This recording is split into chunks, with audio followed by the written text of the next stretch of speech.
Kinshasa, la capitale, Kinshasa, la belle. Nous sommes en République démocratique du Congo. Fidèles téléspectateurs, bienvenue dans votre émission Les Concernés. Les Concernés, une émission qui reçoit pour vous comme ça les personnes de toutes tendances confondues lorsque le sujet que nous sommes en train de développer les concerne. Et aujourd'hui, nous parlons du métier de l'antiquaire. Qui est un antiquaire? Et je reçois pour vous comme ça Monsieur Aimé Lucien Mbungu, qui est un antiquaire. Bonsoir, Monsieur Lucien Mbungu. Bonsoir. Bienvenue dans notre émission. Merci. Et merci de répondre à notre invitation. Je vous en prie, c'est un honneur pour moi. D'accord. Vous êtes un antiquaire. Qu'est-ce que cela signifie? Alors, un antiquaire, c'est tout simplement un marchand d'objets d'art anciens. Dans mon cas, je suis un marchand d'art ethnique. L'art ethnique du Congo, que les Congolais appellent communément en lingala bikeko yaba suku, yaba choko, yaba pende, comme vous pouvez voir sur le studio ici. Dans toutes les bikeko qu'on voit dans notre monnaie. Exact. Donc, c'est en fait cette valeur-là que moi je montre aux autres. Je la vends, mais je la mets en exergue également pour présenter la culture du Congo. D'accord. Et quelles sont les études que vous avez faites pour devenir aujourd'hui un antiquaire? Alors, je voudrais vous dire déjà de prime abord qu'il n'y a pas une école qui forme à ce beau métier d'antiquaire.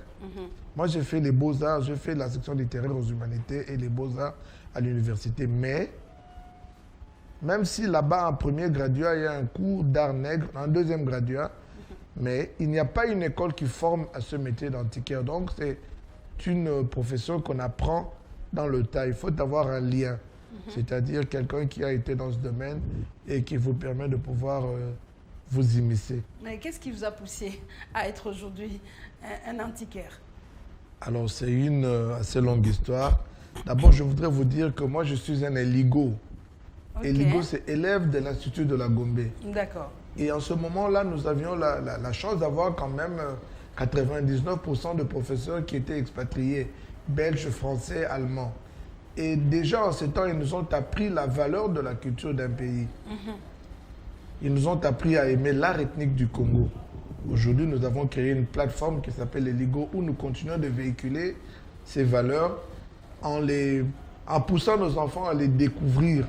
Parce que notre souci est de continuer à perpétrer les valeurs qui ont été défendues par nos ancêtres. D'accord. Aujourd'hui, ce métier d'antiquaire, qu'est-ce que ça vous porte? Qu'est-ce que ça vous porte? Et puis, lorsque vous avez commencé à le faire, est-ce qu'il n'y a eu pas de critique? Parce qu'à vous voir avec toutes ces statuettes, on s'est dit que vous êtes un féticheur. Et moi, j'avais peur qu'en entrant ici en noir, que vous puissiez dire que je suis un magicien ou un fétichiste. Parce que c'est vrai, quand nous avons commencé à approcher l'art ethnique, au départ, c'était un de mes grands frères qui était antiquaire et qui m'avait parlé de cet art. Mais comme moi, j'ai fait les beaux-arts à l'université, cela m'intriguait. Je me disais, mais comment est-ce que mon grand frère était en mesure de reconnaître l'attribut d'un objet? D'accord. Alors, je lui ai écrit, officiellement, je lui ai écrit par le truchement de son ami une lettre pour lui demander de me former à ce métier. Donc, c'est votre grand frère qui vous a formé? Exact, oui. Et lui, il a été formé à l'école des grands marchands européens parce que même si aujourd'hui, nous n'allons pas nous appesantir sur le côté marchand de l'art ethnique du Congo, mais c'est grâce à ces marchands occidentaux que ce métier a été répandu dans la population congolaise. Et donc, par le canal... Donc, c'est lui qui vous a donné le goût de devenir ce que vous êtes aujourd'hui? Exact. Et paix à son âme, mais grâce à ce goût, je l'ai accompagné dans plusieurs voyages ethniques à l'intérieur. J'ai appris à développer ce métier jusqu'à en comprendre la valeur et à en pénétrer en fait l'âme même. Et aujourd'hui, je dois vous dire que je ne regrette jamais d'avoir découvert ce beau métier qui malheureusement n'est pas connu dans notre pays. C'était justement ma question. Plusieurs ignorent ces métiers d'antiquaire. Déjà, entendre parler d'antiquaire, on s'est dit c'est quoi encore? Et puis vous parlez de l'art ethnique. Qu'est-ce que ça veut dire?